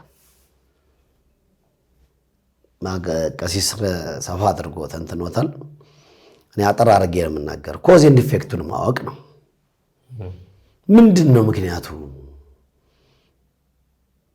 አድነው ከወንድሙ በላይ ወንድሙን ከማጣቱ መስመር አሳየው መከታውን ከማጣቱ በላይ አድነውን ያቃጠለው ቤተክርስቲያን ያለችበት ጉዳይ ነው። ይሄ ስሜት ሁላችንም ሊጋባብን ይገባል። ተጋብቶብናል ደግሞ ቤተክርስቲያን አሁን ያለችበት ወኩሉ ሰብ ተጽፈ ለተግሳጽ ዚያና ተጽፏል። የተጻፈው ይፈጸማል እኮ ነው ወይ? ትንቢቱ የተጻፈው ነው እየተፈጸመ ያለው ወይስ ሌላ አካል ነው እየፈጸመው ያለው የሚለውን ላይ ነው ልንነጋገር የሚገባው። የተጻፈው ጌታ የጻፈውማ ይሆናል፣ በወንጌል የተጻፈውማ ይፈጸማል። በወንጌል የተጻፈውን መስመር ጠብቆ መጥቶ ዘመነ ሰማዕታት መጥቶ ከሆነ ወሌንድ ጉድ ለታላቅ ክብር ታጭተናል። ይሄ ግን በጉልበት የማጥፋት ከሆነ ነው የሚታየው። ምልክቱ እንደዛ ነው። እኔ የሚያሳስበኝ ይሄ ነው። ምንድን ነው ይሄን ያክል በሶስተኛ ወገን አልመጣም። እርግጠኛ ነኝ ጣሊያን ቀጥታ አልመጣችም፣ በሌላ በኩል መጣለች። ማሳያ አለኝ ነኝ። ደርቡሽ አልመጣም። አሁን ያኔ እንደመጣው በሲሲኒዮስ ጊዜ እንደመጣው አይደለም የመጣው፣ በሌላ መንገድ ሊመጣ ይችላል። ጀርመን ያኔው አልመጣችም። አሁን በጣም በሚገርም ሁኔታ ደም አፍሳሽ የልጅ ልጇን ልከዋለች። ኮት አልብሳ ሱፍ አንቀባራ አልብሰው ልከዋለች። በዚህ መተማመን አለበት። ኢትዮጵያ የምትባለው ሀገር እንድትቀጥል በሰላም እንድትኖር ከተፈለገ ስላለበስ ነው አይለብስም። የግድ ደግሞ ከሌላ ፕላኔት መምጣት የለብንም። ስለ ሀገራችን ሰላም ለማውራት በተለይ ስለ ቤተክርስቲያናችን ለመናገር ከሙታን ከመቃብር ተነስተን አላዛር መሆን የለብንም። የሚታየው ነገር ያስታውቃል። አንተ ንጹሃንን እየፈለግክ እንዴት ቆይ ደም አፍስሰህ የንጹሃን ደም ፈሶ ከዛ በዛው በሰላም መቀጠል ይቻላል ብለህ ይታመናል? እስቲ የቤተክርስቲያንን ፈተና ሌላ የለም። የመጀመሪያዋን ቤተክርስቲያን ከሮም ካቶሊክ በራሱ መስመር በሄደበት ፕሮቴስታንቱን በራሱ መስመር ከሄደበት በኋላ ኦርቶዶክስ ተዋሕዶ ቤተክርስቲያን ያ ፈተናዋ በሚገርም ሁኔታ እንደውም ምንድን ነበር ያደረጉት? ምንድነው ቅድም አንስታቸው ዘመነ ሰማዕታት ላይ የአንበሳ መታጎሪያ አዘጋጅተው ነገስታቱ ቁጭ ብለው እኮ ክርስቲያኖቹን ከአንበሳዎች ጋር ያታግሉ ነበር እኮ አምፊቲያትር ውስጥ አለ። አሁንም ሮም ቁጭ ብሏል አይደለ? ነው ክርስቲያኑ ይህንን ሊደነቅ አይገባም። በተለይ የተዋህዶ እምነት ተከታይ አርሴማ ቅድስት አርሴማን ገድሏን ያነበብን ታምራት የተደረገልን ላይቭ ነው አይደል? እየኖርን ያለ ነው። ሰማዕትነትን ልንፈራ የሚገባ ጉዳይ አይደለም። እኔ መጀመሪያ ሃይማኖታዊ እንትኑን በዓለም ሳላችሁ ፈተና አለባችሁ የተጻፈ ሁሉ ይፈጸማል የሚለውን እንረዳ። ከዛ ቀጥሎ ግን የውስጡን እስቲ እንየው። የውስጡን ማለት ያለ ደም ያልፈሰሰ አይምሮ የሚያፈስ ልብ የሚያደክም እውቅና መስጠት ሳይሆን ህዝባችን ሊያውቅ የሚገባው ኦርቶዶክስ ተዋሕዶ ቤተክርስቲያን ያን ያክል መስቀል ሰቅላ የኢየሱስ ስም ሲነሳ የሚከፋት ከሆነ ተብሎ ከመናገር ወዲያ ጦርነት አለ ሌላ ጦርነት አለ። ኦርቶዶክስ ተዋሕዶ ቤተክርስቲያን የሚያክል መስቀል ሰቅላ የኢየሱስ ስም ሲጠራ የሚከፋት ከሆነ የማርያም ስም ሲጠራ ማይከፋት ከሆነ ብለህ አንድ ኢትዮጵያዊ ተሞልቶ መጥቶ ሲናገር እንደመስማት የሰላም ጦርነት አለ? እንደዚህ አይነት ዝግጅት አዘጋጅቶ በሚዲያ መልቀቅስ አግባብ ነው ብለህ ታስባለህ? ይሄ የሰለጠነው ዓለም የሚያመጣው መንፈሳዊ ትንኮሳ ነው። ለዚህ እኛ አደባባይ ወጥተን መልስ አንሰጥም። እኛ ገና ምን ሰብከው ገና ብዙ የምናገለግለው ብዙ ስራ አለን። ይህ ግን የንጹሐኑ ደም መፍሰስ ቤተክርስቲያን ላይ ቤተክርስቲያንን ማቃጠል፣ ክርስቲያኖችን ማረድ፣ ቅድም ቀሲስ እንደተናገረው የተጠና በዓላማ የሚንቀሳቀስ በጀት ያለው ነው።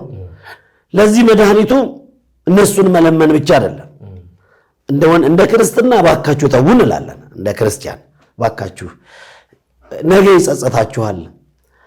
የንጹሐንን ደም ማፍሰስ፣ ቤተክርስቲያንን ማቃጠል ካህን እንዴት ይገደላል? ምን አደረገ? ስለጸለየ ለሀገር ሰላም ስለጸለየ ያገኘህ ነው። ሚኪ ምን እያልኩ ነው? ይሄኛው ኖርማሉ አፕሮች ነው። ገባ? ሁለተኛው ግን የምታባረረው ምንም ሳያደርግህ ወደ ዳገት የምታባረረው ሚል ነው ያነበብኩት። ሲመለስ ለአንተ ነው፣ አይጠቅምም። እኛ ኢትዮጵያውያን እኮ ሉዓላውያን እኮ ነን። አፍሪካውያን የሚሰግዱላት ሀገር ላይ ኦርቶዶክሳዊ አገልጋይ ወይም ኦርቶዶክሳዊ ቅዱስ ሲኖዶስ ብረምጣድ አይደለም። ዓለም ስትግል አይግልም። መጽሐፋዊ ትዕግስት ነው ያላት ቤተክርስቲያን። አስተማሪ ናት። ለዚህ ነው እኮ የተቋቋመችው እኮ ቤተክርስቲያን እኮ የማያምኑን አሳምና ደም አፍሳሹን ወደ ንስሐ የምታመጣ ናት አይደል? ለዚህ ነው እኮ ዝምታው። ሙት እንጂ ግደል የሚል ህግ ስለሌለን እኮ ነው። እኛ ሙትላት በቃ እንጂ ግደልላት አንድ እኮ ነው እኮ አንድ ለሉዓላዊነት ታቦት ተሸክመናል የዘመት ነው።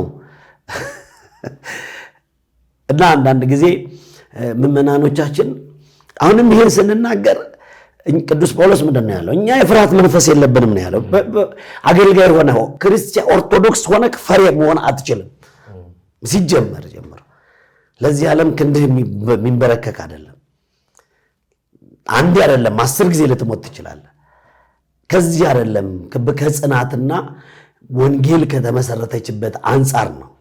እኛ እንደ ውሃ ድፍት ይበል የሚል እምነት የለንም። እኛ እስቲ 365 ቀን እኮ 365 አንድ አራተኛ ቀን እኮ ኪዳን ተቋርጦ አያውቅም። ቅዳሴ ተቋርጦ አያውቅም። እየቀደሱ እኮ ነው እየተገደሉ ያሉት እኮ እየሰበኩ እኮ ነው። ጅጅጋ እኮ እየሰበከ ነው እኮ ካዶ ምረት ነው እኮ ጓደኛችን የተሰየፈው እኮ። በአንድ ቀን 9 ቤተክርስቲያን የተቃጠለው እኮ በአገልግሎት ውስጥ እኮ ያሉ እኮ ነው። ስለዚህ ሞት የሚያቋርጣት እምነት አይደለችም። መጀመሪያ አማኞች ይሄን ኦርቶዶክስ እምነት ተከታዮች ከሚያውቁት በላይ ይሄን መረዳት አለባቸው። ከዛስ እዚህ ምድር ላይ ኦርቶዶክሳዊ ሁሌ ዝግጁ ነው የሚሆነው። ሁሌ ዝግጁ ነው። ሁሌ ተዘጋጅተህ ነው የምትኖረው። በየትኛው መልኩ ሰማዕትነት እንደሚመጣብህ ስለማይታወቅ ልክ ይሄ እያለፈ ሲሄድ ግን ነው። አሁን ወደ መጨረሻ ስመጣ ቀሲስ ንጉሱን ሐሳብ ለማጠናከር አንዲት ድምፅ ነው ከአባቶቻችን የሚጠብቀው ኦርቶዶክሳዊ አማኝ፣ አንዲት ድምፅ። ይህን ስትረዳ ግን ግሎባላይዜሽን ነው። የሮሜ መንግስት እኮ ሌላውን እምነት እኮ አልተጫነም፣ ኦርቶዶክስን ነው የተጫነው። ከዛ ጊዜ ጀምሮ ፈተና አለባት። ይገርማል። ከውስጥ ፈተና አለ፣ ስልጣን የሚፈልገው ፈተና አለ፣ ገንዘብ የሚፈልገው ፈተና አለ፣ ሹመት የሚፈልገው ፈተና አለ። ቤተክርስቲያን እኮ እንዴት ባለ መሰረት ላይ ስለቆመች ነው እንጂ ጎትቶ የሚጠላትና ገፍትሮ የሚደፋት አልጠፋም። ግን የተመሰረተችበት አለት እንደዚሁ የሚጥል የሚወድቅ ስላልሆነ ነው። ስለዚህ አሁን ባለፈው መግለጫ ተሰጥቷል።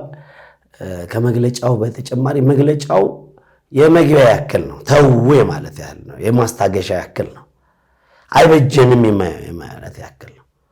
አሁን ተነስቶ ሰባኪ ስለሆነ እሱ ማወጅ አይችልም። እኔም መዋቅራችን አንድ አይደለም።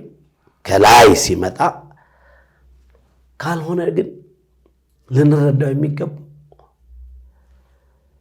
ለምንድን ነው ይሄን ያክል ፈተና የበዛብን? ንጹህ ስለሆነች ነው እምነቷ። እችን ሀገር ባፍጢሟ ለመጣል ነው። ጎረቤት የመንን ለማድረግ ነው። ሌላ ማንን? ሶሪያን ለማድረግ ነው። ታሪክ አልባ ሃይማኖት አልባ ለማድረግ ነው። ይሄ ሁሉ ሌላኛው ጽንፍ የሚጋጋጠው።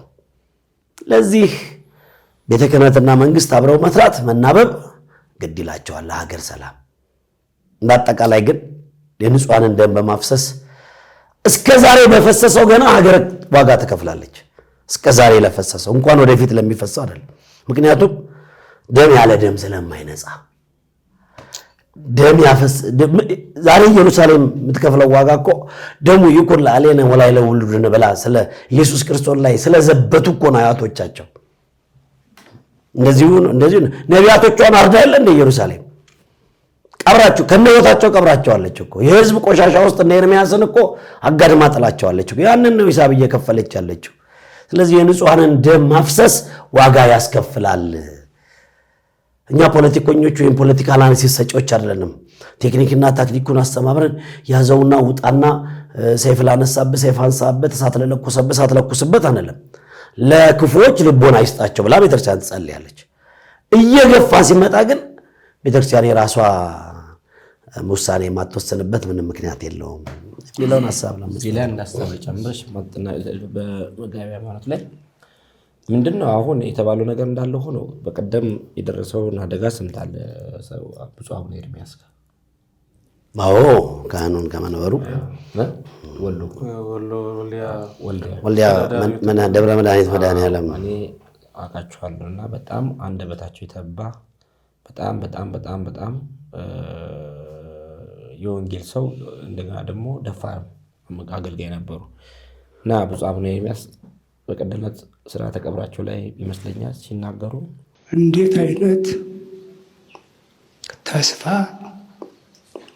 የሚያጨልም ትውልድ ነው።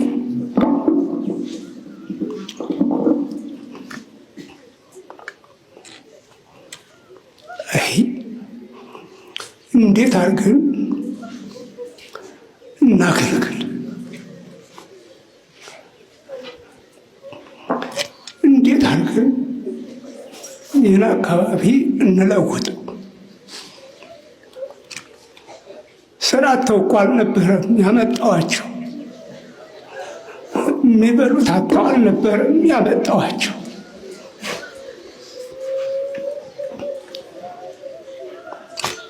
በፊት ተፈጥሮ ወደ ኋላ የቀረ አካባቢ ነው። ለብዙ አካባቢዎች አገልጋዮች ሰጥቶ ያለ አገልጋይ ያለ አካባቢ ነው እና አገልግል ብዬ ጠራኋቸው።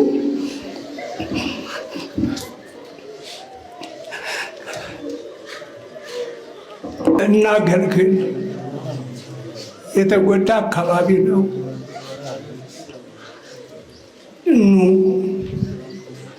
ያለዎትን የስራ ልምድ ያካፍሉን። አካላዊ አእምሯዊ ጉልበትዎትን ሰጥተው ያገልግሉ። ፊደል የቆጠሩበት አካባቢ ነው። እንዲያነቡ እንዲጽፉ ያደረገዎት አካባቢ ነው። አምላክዎትን እግዚአብሔርን ያወቁበት አካባቢ ነው። ይህን ነው ብዬ ያመጣኋቸው። ታውቃላችሁ፣ ካህናቱ፣ የሰበካ ጉባኤ አባላት ታውቃላችሁ። አባ ይናለም ሳንቲም አጉዳይ አልነበሩ። አይዘረፍ፣ አሰራርን ጠብቆ ይግባ ይውጣ የሚሉ ስርዓት አምልኮቱ በስርዓት ይከናወን፣ ቤተ መቅደሱ የእግዚአብሔር ዙፋን ነው እናክብረው ከሚል አጀንዳ ውጭ ሌላ አጀንዳ ካላቸው ንገሩኝ። አልነበራቸው። አባ ይናለም ከሰው ጋር ከተጋጩ በስርዓተ ቤተ ክርስቲያን ጉዳይ ታውቃላችሁ። ካህናቱ እሳቸው ከመጡ የቤተ መቅደሱ ክብር እንዴት እንደነበር ታውቃላችሁ። የሰበካ ጉባኤ አባላቱም ምስክሮች ናችሁ። እንዴት እንዳገዟችሁ ሰው ራሱን ይበላል ወገኖች? ሰው ራሱን ይበላል ወይ? ራሳችን የበላን ብዙ ጊዜ እኮ ይዛታል። በእኔም አብረው በሚሰሩ እውነት አልመሰለኝም እንጂ ልክ አቅዳችሁ ራሳችሁን የምትበሉ ናችሁ። አዘንኩ በጣም። ከንባ ጋር ነበር እየተናገሩ ያሉትና እንደነዚህ አይነት ሰዎችን አየህ። ትልቁ እያስበላ ያለው ቅድም መጋኛ ማለት ያለው እንዳለ ሆኖ ከውጭ ያለው ጠላት ታውቀዋለህ። አድራሻውን አመጣጡን ልታውቀው ትችላለህ። ተዘጋጅተህ ትጠብቀዋለህ። ትልቁ አሁን የቸገረው ቤተክርስቲያን የውስጥ ባንዳ የውስጥ ሸፍጠኛ ነው። አንተን እዚህ ጋር አብሮ ይበላል ይጠጣል፣ ወጣ ይልና አሳልፎ ይሰጣል። እነሳቸውም ሲናገሩ እንዴት ሰው በገዛ እጁ የራሱን እጅ ይበላል? ይሄ ከሆነ ለዚች ሀገር ይጠቅማታሉ ብለው እያለቀሱ ነው ያሉት። እና ይሄ እንደ ማሳያ ብፁዕ አቡነ ኤርምያስ በረከታቸው ይድረሰን እሳቸው ተናገሩት። ያልተነገረስ በየቤቱ አርሲ ላይ የተከፈለው ዋጋ፣ አርሲ ላይ ያለቁት ምዕመናኖቻችን ያንን ስራ የሰራ ማን ነው? ጠላትስ ይህን ማናደረገ? ጠላት ይህን አደረገ ነው። ምን ጠብቆ ጨለማን ተገን አድርጎ ግድግዳን ተሸፍኖ መጋረጃን ተከልሎ ያን አደረገ። ያን ሲያደርግ ግን ጠላት ምን አለው? ውስጥ ጉዳዩን የሚያመቻች አካል አለ። ግን ከአንተ ጋር ቆሞ አብሮ አምልኮት ይፈጽማል። አሁን የቸገራት ቤተክርስቲያናችን በጣም እየተፈተነች ያለችው በህብረታችን ውስጥም ይሄ ነገር እንዳይገባ ጥንቃቄ አድርገን እየተጓዝንበት ያለው እኛን መስሎ መስቀል አድርጎ አንገቱ ላይ መስቀል ጨብጦ ቄስ መስሎ መነኩሴ መስሎ ገብቶ ህብረታችንን አደጋ እንዳይጥልብን በአይነ ቁራኛ ጭምር ነው። አባል ስለሆነ ብቻ አይደለም እየተከታተልን ያለው። ሌላ ሚሽን ይዞ የሚመጣ በዛ ተግባር የሚታወቅ ሰው ካለ በር ላይ አቁመን ነው ማንነቱን እስከምንረጋገጥ ፊልተር አድርገን እየተቀበልን ያለው። እንደ አባላቱ ብዛት ሁሉንም አንጋግተን ብንቀበለው ያው መምጣት ይችላል። ግን ያልተረዳል የተረዳለ የተረዳው ሲመጣ ደግሞ ማን ነው ምንድን ነው ብለን እናጠናለን። ለምን ህብረቱ ሲመሰረት ከብዙ አቅጣጫ ጎታች ነበረ። የሰባኪያን ወንጌል ህብረት መመስረቱ ዓላማውና ግብ ያልገባቸው ቅድም እንዳልኩ የሆነ ማህበር ለማፍረስ፣ የሆነ ማህበር ለማቋቋም፣ የሆነ ግሩፕ ለመመስረት፣ የሆነ ግሩፕ ለማጥፋት አድርገው የሳሉ ሰዎች አሉ። እኛ ከዚህ አስተሳሰብ የጸዳንን መድኃኒዓለም የተመሰገነ ይሁን። አይምሯችንም ልባችንም ንጹህ ነው እና መጠንቀቅ ያለብን ይሄን ነው ብዬ አምናለሁ።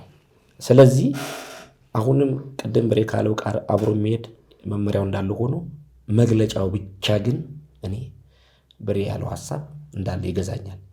2-3 ጊዜ መግለጫ ማውጣት ብቻ ግን በቂ ነው ብያለሁ። ለሚመለከተው አካል ሄዶ አባቶቻችን ድምፅ ማሰማት አለባቸው። በቃ አሁን እኮ ቴስት ተደረግናል። ቴስት አድርገውን አወቁን። ነገ የሚሆን ነገር ሲፈጠር በቃ ዋይ ነው። የአንድ ሳምንት ነው የኦርቶዶክሱ። ይሄ እኮ ነው ብር እየተባለ ያለው እኮ ነው። ጩኸታችን 1 ሳምንት ነው። በቃ እንትናችን ስለታወቀ ማይንድ ሴታፓችን ስለታወቀ ይጮሃል። የ3 ቀን ያራቀን ነው። ከበዛ ሳምንት በዛ ይረሳሉ። አንደኛ ኑሮ ራሱ ሰውን እያስረሳው ነው። ጠዋት የበላውን ከሰዓት በኋላ ምንድን የበላው ብለው ብትጠይቀው ሰው ደግሞ መናገር የማይችልበት ሰዓት ድረስ ደርሷል። ስለዚህ እንደዚህ ያለ መፍትሄው መግለጫ ማውጣቱ መታገሱ ጥሩ ነው። ትዕግስትም ደግሞ ምን አለው? ልክና ገደብ አለው። ሁሉም ልክና ገደብ አለው። ስለዚህ አሁንም መሪዎቻችን አባቶቻችን ቃላቸው መደመጥ መከበር አለበት። እናደንቃለን ትዕግስታቸውን። ግን አሁን በምናየው ሁኔታ ግን ትዕግስቱ ጽዋውን ይመስለኛል። መኬድ ያለበት አካል ጋር ፈርዘር ሄደው የሚመለከተው አካል ማስረዳት አለባቸው። እንደ መንግስትም ደግሞ እኛ በዓለም ውስጥ ያለን የሰማያዊ መንግስት ዓለም የምንሰብክ አገልጋዮች ነን። በዚህ ዓለም ላይ እኔ ብዙም ጉዳይ የለኝም። ይሄን ያክል የምጨነቅበት ነገር የለኝም። እግዚአብሔር የሰጠኝ ፍሬዎች አሉኝ፣ ባለቤት አለኝ፣ እየኖርኩ ነው። ከዛ ባሻገር ግን እነዚህ ሁሉ ግን ከቤተክርስቲያን አይበልጡብኝም። ማስቀደም ያለብኝን ቤተክርስቲያን ክብሬን አስቀድማለሁ። በእሷ መከበር ስለተከበርኩኝ አውደ ምሕረቷ ላይ ስለቆምኩኝ። ስለዚህ እያንዳንዱ ሰባኪ ይሄ ስሜት አድሮበት የእኔ ብሎ አስቦ ለያዘው አቋሙ ሳያናጋ ጊዜ ሳይሸረሽረው ማስቀጠል ያለበትን ነገር ማስቀጠል አለበት ብዬ አምናለሁ። ስለዚህ ህብረታችን ሲጠናከር አባቶቻችን መሪዎች ሲሆኑ እኛም ለቆምንበት ዓላማ እየተጋፈጥን ብለው እግዚአብሔር ደግሞ ይረዳናል። ይሄም ደግሞ በሰላማዊ መንገድ ነው። አሁን በለው ያዘው ልቀቀው በሚለው አያዋጣም። ለምን? ይሄን ደግሞ የሚጠብቅ ሌላ ድብቅ አካል አለ። የሀገር ህልውና አደጋ ላይ ለመጣል የሚጠብቅ ድብቅ አካል አለ። እኔ ጂኦፖለቲክሱ ላይ እኔ የሰላምና አንድነት ኮሚቴ ላይ አለሁበት አባል ነበርኩኝ እና ሲወር ሀገሪቷ ላይ ታቅደው ብዙ እቅድ አለ። በተለይ እዚህ ከባህር ማዶ ያለው የአረቡ ዓለም እያቀደ ያለው እቅድ ብዙ እቅድ አለ። ከነዚህ እቅዶች አንዱ ምንድነው? በዘር ፖለቲካ ሰው ማባላት፣ ለዛም ደግሞ አስፈጻሚ መመደብ፣ ቀጥሎ ደግሞ በሃይማኖት ጉዳይ ማባላት፣ ለዛም ደግሞ አስፈጻሚ መመደብ፣ ሌሎች ደግሞ ያልታቀዱ ብዙ እቅዶች አሉና ጥናት ያቀረበው እነ ብፁዕ አቡነ እስጢፋኖስ እነ ብፁዕ አቡነ ዲዮስቆሮስም አሉበት የዛሬ 5 ዓመት። እነዚህ አባቶች እና ብፁዕ አቡነ ሳሙኤል እነዚህ አባቶች ባሉበት የሰላምና አንድነት ኮሚቴ ተቋቁሞ በነበረበት ሰዓት ላይ 10 እቅድ አገሪቷ ላይ ታቅደዋል። 10 እቅድ እና አጥኚው ምንድን ያለው እንዲህ ስላችሁ ይሄ ሁሉ 10ቱም የጥፋት እቅድ ነው። ከ10ቱ ግን ጎልቶ የምናውቀው እኛ 3ቱን ነው። 7ቱን ግን እግዚአብሔር በራሱ ኪነ ጥበብ ምን አድርጓቸዋል? አክስሟቸዋል። ይሄ ሀገሪቷ የጸሎት ሀገር መሆኗ ጠቅሟታል ማለት ነው። ስለዚህ ወደድንም ጠላንም ይቺ ኢትዮጵያ ሀገራችን እየተጠበቀች ያለችው ባለን የመሳሪያ አቅም፣ ባለን የቴክኒክና የታክቲክ እውቀት፣ ባለን ማቹር አእምሮ አይደለም። ይሄ አሁን እየገዘፈ ያለው ይሄ ነው አይደለም። በእያንዳንዱ ቦታ ላይ ጸሎት የሚያደርሱ አባቶች አሏት ሀገሪቷ። በእኛ በኦርቶዶክስ ብትመጣ ከ570 ያላነሱ አባቶች አሉ ከተማ ውስጥ። ቀን ቀን ስታያቸው በየቆሻሻ መጣያ ገንዳ ላይ ይሄዱ ቆሻሻ የሚለቃቀሙ፣ ማታ ማታ እንጦጦ ጋራ ላይ ይሄዱ ለሀገር የሚያለቅሱ፣ አኬልዳማ እንዳትሆን ሀገሪቷ የሚያለቅሱ አባቶች አሉ። እንደ መንፈሳዊነት የምታስበው የማስቀድመው ይህን ነው። ምክንያቱም ሀገር በሰራዊት ብዛት አትጠበቅም አይደል? እግዚአብሔር ቤትን ሰራተኛ በከንቱ ይደክማል ስለሚል መጽሐፍ የህይወት መመሪያችን ይሄ ስለሆነ ነው። እኔ ከደረስኩበት መናገር ስላለ ወታደር ያስፈልጋል፣ ሀገር መጠበቅ አለባት። አዎ እዛ ጋር አይደለም፣ ግን የበለጠ ጠባቂዋ ማን ነው? የሰራዊት አምላክ እግዚአብሔር ነው። ስለዚህ መንግስትም እንደ መንግስትነቱ ሀገር ሰላም እንዳያጣ ሰላም እንዳይነሳ አጥብቆ እየሰራ እንደሆነ ይገባናል። ልማቱም ይገባናል። ያ ሁሉ ግን ድካም ለማን ነው? ሰው ለተባለ ፍጡር ነው። አንድ ሰው በዓለም ላይ ከጎደለ ምድር በረከት እያጣች የሚሄድ እንዳለበትም በመንግስት ደረጃ መታመን አለበትና የሚመለከታቸው የጸጥታ ዘርፍ ኃላፊዎች መንግስት ላይ ከህዝብ ጋር ግንኙነት ያላቸው በወረዳ በቀበሌ በጎጥ ከፍ እያለ ሲሄድ በክፍለ ከተማ በሀገር ደረጃ ያሉት ይህንን ስራችን ብለው ከምንም ነገር በላይ በአንድ ሰው መሞት ሀገር ዋጋ እንደምታስከፍል መጋቢ ሃይማኖት እንዳለው ዋጋ እንደምታስከፍል ተረድተው መቆም አለባቸው ብዬ አምናለሁ። እና እዛ ጋም ጠንከር ያለ አመራር፣ ጠንከር ያለ አፈጻጸም፣ ጠንከር ያለ ግምገማ ተደርጎ ተደጋግሟል። ሲላይ ወንጀል ሁሉ ሲፈጸም 1 2 3 4 5 6 ቁጥሩ ከፍ እያለ መጥቷል። ከዛ በኋላስ ምንድነው እያሉ ያወሩት? ወደ ሰሜን ደግሞ እንሄዳለን ደግሞ ብለው እኮ ፕሮሞሽን ይሰሩ ነበር አይደለ? ሰሜን ላይም እኮ ነጸብራቅ ነገር አይተናል። ስለዚህ ይሄ አሁኑኑ ነቅተን ታጥቀን በመንፈስ ቅዱስ ኃይል ታጥቀን በጸሎት ጉልበት የበለጠ ተደራጅተን ቤተክርስቲያናችን ማትረፍ አለብን ብዬ አምናለሁ። በጣም ጥሩ። የአዲስ አበባ ሀገረ ስብከት የሰባኪያን ንብረት ወደፊት ምን እንጠብቅ? በምንስ ነው ትገለጻላችሁ? ምን እንጠብቅ? ህብረቱ በአዲስ አበባ ሰባኪያን ወንጌል ህብረት ምን እንጠብቅ? አሁን እንግዲህ በይፋ ራሱን የቻለ መግለጫ የምንሰጥበት ቀን ይመጣል። መጋቢ ማለት አንተ በተገኘበት የታቀደ ፕሮግራም አለ። አንዳንድ ጊዜ እቅድህን ቀድመ አደባባይ ላይ ስታወጣው ያ እቅድ እንዳይፈጸም ከቤታችንም ከውጭም ኦብስታክሎች አሉ።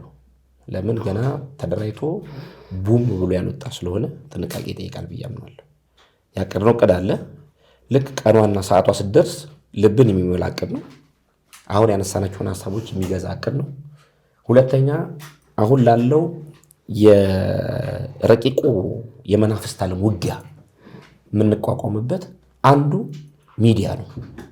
የሚዲያ አካላችንን ማጠናከር፣ እናንተን አጋዥ ማድረግ፣ በተለይ ወንድማችን ሚኬ መንክር ሚዲያ ባለቤት በጣም በእኛ አገልግሎት ላይ ትልቅ ቦታ ያለን መግቢያ ላይ ስለሰጠው በጠራን ሰዓት አቤት ስትልልከው ወዴት ብለህ መታዘዝ ስለሆነ ያው የቤተክርስቲያን አምላክ ዋጋ እንደሚከፍል ስለምናምን እና ቀኑ ሲደርስ የታቀዱ ያሰብናቸው ትልልቅ 2 ፕሮጀክቶች አሉ። 2 ፕሮጀክቶች አቅደናል 2018 ላይ። አንዱ በጠቅላይ ቤተ ክህነት የሚፈጸም ነው። አንዱ ደግሞ በተመረጠ ቦታ ላይ የሚፈጸም ነው። ከተማ አቀፍ በሆነ ጉዳይ ሰዓቱ ሲደርስ ማብራሪያ ዝርዝር አፈጻጸሙን ሙሉ ሚዲያ ላይ መግለጫ እንሰጣለን እና ይሄን በልብህ እንድትይዘው መመናንም እንድጠብቁ ለማለት ያክል ነገረኛነት ጀምሩታል። አይ በቃ እኛ ያለ እንደ ስብከተ ወንጌል እንደ ሰባኪያን ህብረት ከአዲስ አበባ ሀገረ ስብከት ያው የበላይ ኃላፊያችን የበላይ መሪያችን አዲስ አበባ ሀገረ ስብከት ነው። እኛ ደግሞ ተቋም ነን። ራሳችንን ችለን የቆምን ነን። መስመር ላለመሳት ነው። በቃ ባለቤት የሌለህ እንዳትሆን ነው። ይሄን አባላቱ ይወቁ። አሁን የአባላት መታወቂያ ስርጭት ኦልሬዲ በዚህ ወር አካባቢ መጨረሻ ሁሉንም ልናዳርስ እንትን ብለናል። ሀገርንና ቤተክርስቲያንን የሚጠብቅ ተቋም መሆኑን አውቀው አባላቱ አክቲቭ ይሁኑ ነው መልእክቴ። አንደኛው ያው እሱ ከነገረህ እንደ ወንጌል አገልግሎት ግን ወንጌልን እንደማገልገል እግዚአብሔር ቢረዳን እንደ ህዝብ ግንኙነት እግዚአብሔር ቢረዳን እነማን ናቸው ለሚሉንም ዓለም አቀፍ ነው ሰባኪያን ህብረት። ሰሜን አሜሪካ ካለው ጋር አውሮፓ ካላችሁ ቤተክርስቲያን ጋር የትም በዚህ በምስራቁም ባለችው ቤተክርስቲያን ጋር ልዩ ሰፊ ላይክ ቅዱስ ሲኖዶስ ቤተክርስቲያን እንደሚጠብቀው ከቅዱስ ሲኖዶስ ስር ሆኖ በወንጌሉ ስር የተደራጀ ተቋም ነው።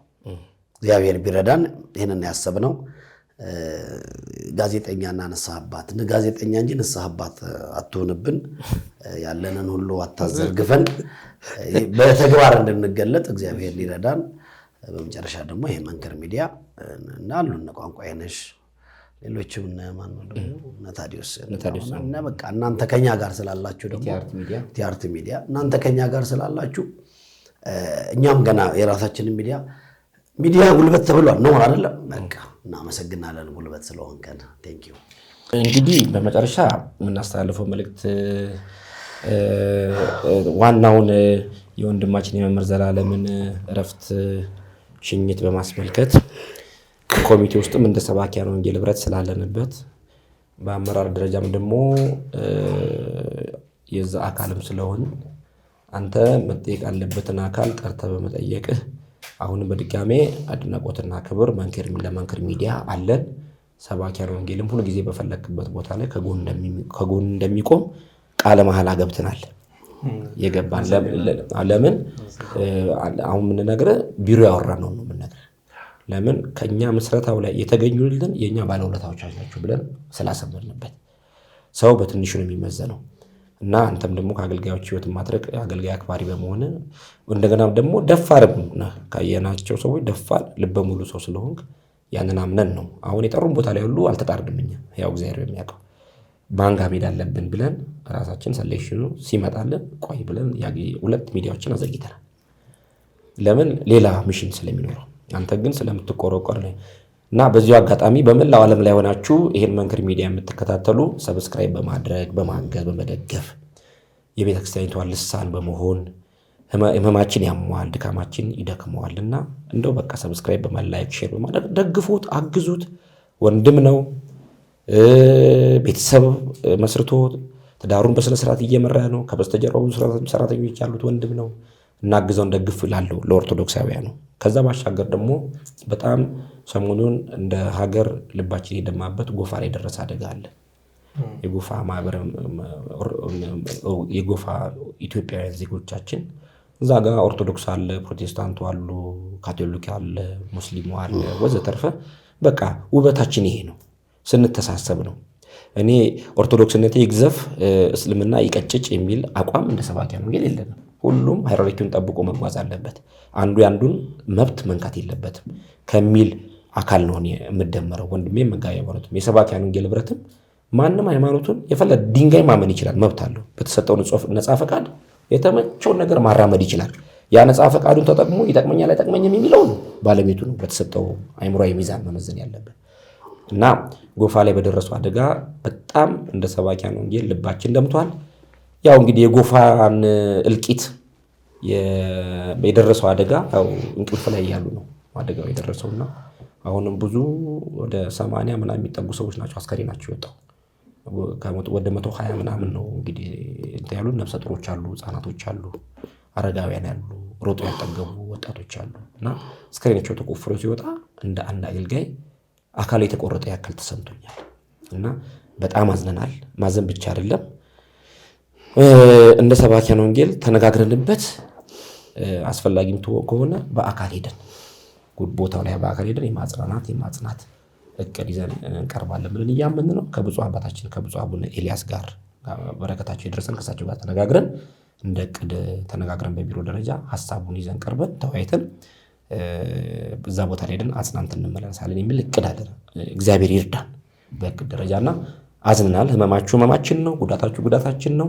ደረሰባችሁ ሁሉ የኛ አካል ላይ ደረሰ እንደሆነ አምነን ተቀብለናል። ያው የመምህር ዘላለም ወንድም የመምህራችን ችግር ገዝፎ በዛ ሰዓት ስለታየ እንደ ኦርቶዶክሱ ያንንም አካተን መግለጫን በሰዓቱ አልሰጠንም። ይሄን ይቅርታ እየጠየቅን እግዚአብሔር አምላክ የሞቱትን ነፍሳቸውን ይማር፣ የተረፉትን ደግሞ እግዚአብሔር አምላካችን ቁስላቸውን የውሻ ቁስል ያድርግላቸው ይባላል በሀገራችን አባባል። ቶሎ ድነው የሚቆሙበትን ጸጋ እግዚአብሔር ያግዝልን። ከዛ ባለፈ ደግሞ ዳግመኛ ይሄ ነገር እንዳይፈጠር ጥንቃቄ አድርጉ ማለት እንፈልጋለን። በጣም ነው የማመሰግነው መጋቢ ሃይማኖት ብርሃኑ ቦጋለ የለቡ ምስራቅ ፀሐይ ቅዱስ ገብርኤልና ቅድስት አርሴማ የስብከተ ወንጌል ኃላፊና እንዲሁም ደግሞ የአዲስ አበባ ሀገረ ስብከት የሰባኪያን ህብረት የህዝብ ግንኙነት መጋቢ አዲስ ንጉሶ አለሙ የፈረንሳይ 41 ገነተ ኢየሱስ ገነተ ማርያም የስብከተ ወንጌል ኃላፊ እንዲሁም የአዲስ አበባ ሀገረ ስብከት የሰባኪያን ህብረት የሚዲያና ኮሙኒኬሽን ኃላፊ ጥሬን አክብራችሁ ስለመጣችሁ ከልብ ነው የማመሰግነው። ቅድም እንደተነገረው መንክር ሚዲያ በህብረታችሁ ላይ በማንኛውም ነገር አቅሙ በፈቀደው ሁሉ ከዚህ ፊትም እንደሚታዘዘው ሁሉ ወደፊትም ለእናንተ ታዛዥ ነው። እናንተም ጥሬን አክብራችሁ ስለመጣችሁ ከልብ አመሰግናለሁ። እኛም እናመሰግናለን። የተወደዳችሁ የመንክር ሚዲያ ተመልካቾቻችን በነበረን ቆይታ ሁሉ እግዚአብሔር የተመሰገነ ይሁን። መልእክቱን ለብዙሃን እንዲደርስ ሀዘኑም የሁላችንም ነው። እንግዲህ ይህን ስትመለከቱ ሁላችሁም በየቤታችሁ ታዝናላችሁ።